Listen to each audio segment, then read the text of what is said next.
Meus irmãos, minhas irmãs, a liturgia deste 33º domingo do tempo comum nos convida a ler a história da humanidade na perspectiva da esperança. Diante de tantas tribulações, diante de tantas experiências em que nos faz, às vezes, até desanimar, é necessário entender que o mal não tem a última palavra, mas sim quem tem a última palavra é Deus. E a palavra de Deus sempre nos levará às suas promessas. Promessa que hoje está no livro de Daniel, aqueles escritos no livro de Deus, que serão salvos. Promessas essa que o próprio Senhor Jesus nos diz, também aquele que permanecer firme, guardar a fé em meio às tribulações da vida. Nós estamos nos aproximando do término de mais um ano litúrgico. E é comum, é tradicional ou é catequético, diríamos assim, a liturgia nos trazer esses discursos apocalípticos, escatológicos e cristológicos. Apocalípticos porque nos fala dessa revelação de Deus. Escatológico porque fala das coisas últimas, do fim dos tempos. E cristológico porque Jesus então, Ele é o Filho de Deus, o nosso Salvador, e nós iremos proclamá-lo, Rei do Universo, no próximo domingo. Ele que é Senhor, Juiz do mundo e Senhor da história. Diante de tudo isso, meus irmãos e minhas irmãs, é preciso fazer a leitura de todas as vicissitudes, dificuldades, tribulações, guerras, tudo que há de ruim no mundo, com essa perspectiva de esperança, de que sempre a última palavra é e vem de nosso Deus. A primeira leitura de hoje, tirada do livro de Daniel, que faz parte do conjunto de livros apocalípticos, nos fala também deste fim, ou destes tempos em que Deus se levantará e a maldade já não mais reinará, ou não mais existirá. E até traz a figura, de São Miguel Arcanjo, às vezes encontramos tão pouco na Sagrada Escritura, só no livro do Apocalipse, mas o príncipe da milícia celeste que se levanta em favor dos filhos de Deus, que somos nós, daqueles que estão escritos no livro de Deus, e a promessa é de salvação. Então é diante dessas tribulações que precisamos estar firmes, porque temos uma tentação muito grande em épocas difíceis da humanidade. Afinal, quantas crises, a humanidade já não passou?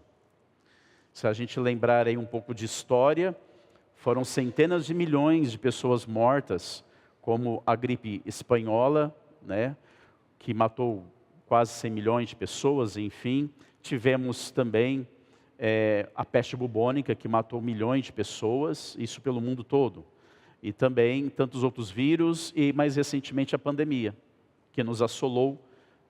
A nossa geração experimentou e morreu em torno de 40 e poucos milhões de pessoas. Então parece assim que em cada acontecimento que existe na humanidade de trágico, a gente acha que é o fim do mundo. Imagine vocês, aquele povo da gripe espanhola, morrendo gente, milhares, todos os dias. Não foi muito diferente, Embora a pandemia do coronavírus, ela foi agressiva, na perspectiva, ela matou menos. Mas qualquer vida, obviamente, como filhos de Deus importa. Mas imagine vocês, nesses contextos, que assolam a humanidade, talvez o povo lá atrás, quando aconteceu a gripe espanhola, eles puderam pensar, o fim do mundo está chegando.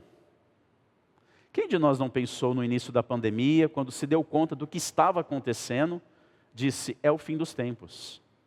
Então, cada tempo, cada época, a humanidade vai fazendo a leitura do que está acontecendo e colocando isso como o fim dos tempos. Então, o fim dos tempos não é exatamente um dia, talvez, que a gente imagine que o mundo vai explodir. O que mais é importante, nós fazemos a leitura de todos os dias E é justamente pensar na precariedade da vida humana que está sujeita a esses fatos, acontecimentos.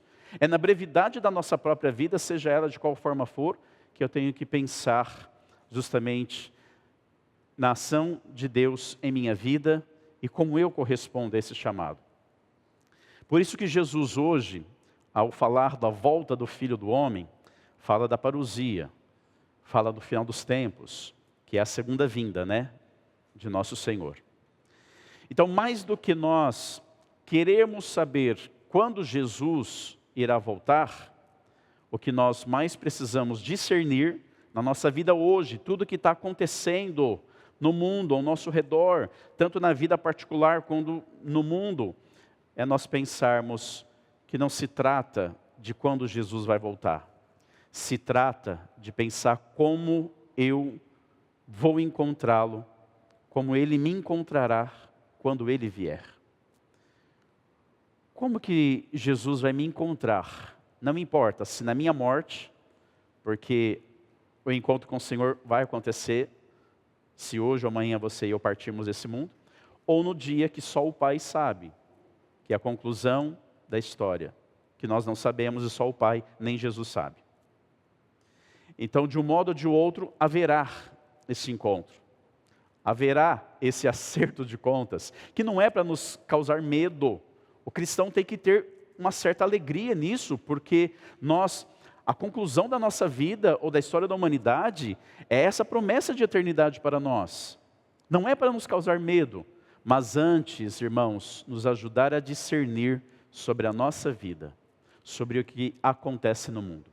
Então, mais do que querer saber quando ele vai voltar, quando ele voltar, não sei quando, se é na minha morte ou ainda em nossa geração, como ele vai me encontrar agindo, como ele vai me encontrar me relacionando com as pessoas, como ele vai me encontrar o meu coração, o meu ser cristão. Porque o Senhor, meus irmãos, ele vem ao nosso encontro todos os dias. Da Páscoa até a parousia, existe uma linha histórica aqui, onde nós estamos inseridos, certo? Entre a Páscoa e a parousia, que nós não sabemos quando será. Ou pode acontecer na nossa morte, como eu disse. É esse tempo aqui, que é o tempo da igreja. O tempo da salvação, da histórica, da realização, do cumprimento daquilo que era a vontade de Deus, Jesus fez. Agora é o tempo da igreja. E para depois nós temos o tempo do reino de Deus. Então, esta linha da história da humanidade que nós estamos vivendo há mais de 2000 anos, depois da Páscoa de Jesus. Então, esse tempo aqui é o tempo da igreja, onde você e eu estamos inseridos. É o cronos, é o cronológico, por isso que a gente fala do relógio, né? O tempo cronológico. É esse tempo que nós estamos vivendo dia após dia. Eu com 46 anos e uns quebrados, cada um aqui com a sua idade, né? E dentro desse tempo cronológico, tem o tempo do Kairos, que é o tempo de Deus na nossa vida.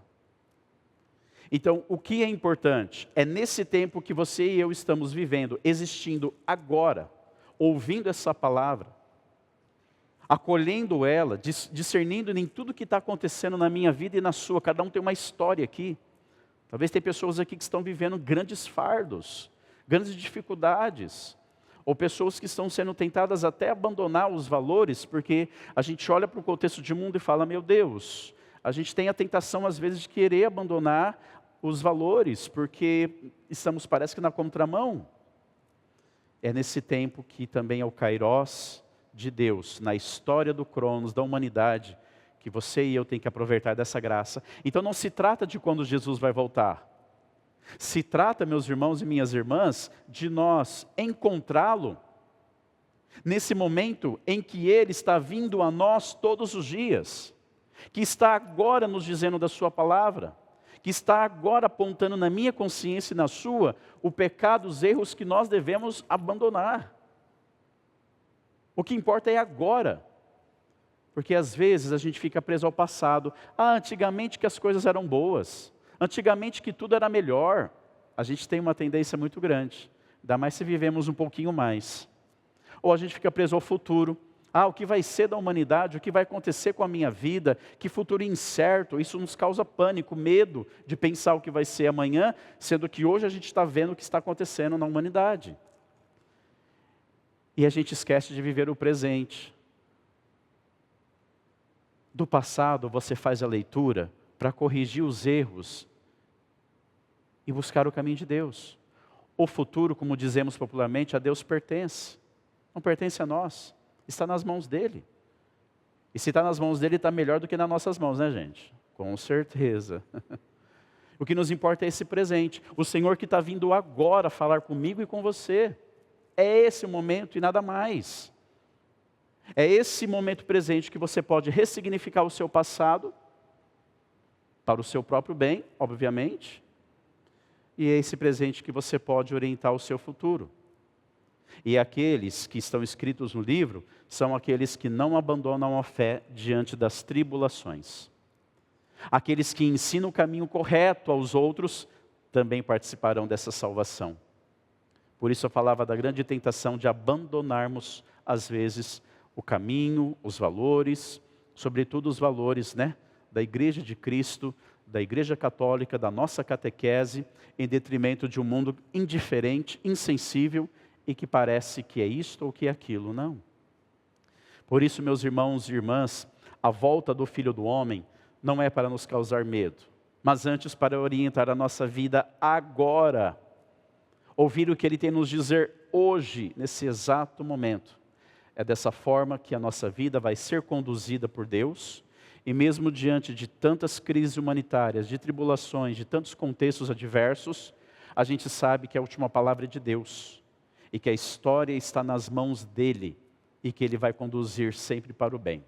Assim, meus irmãos e irmãs, ao proclamarmos Jesus, Rei do Universo, no próximo domingo, tenhamos essa certeza de que Ele é o Senhor do mundo, Ele é o juiz da nossa história, e que aqueles que permanecem no livro de Deus, que é caminhar na fé e nos seus valores, herdarão todas as promessas.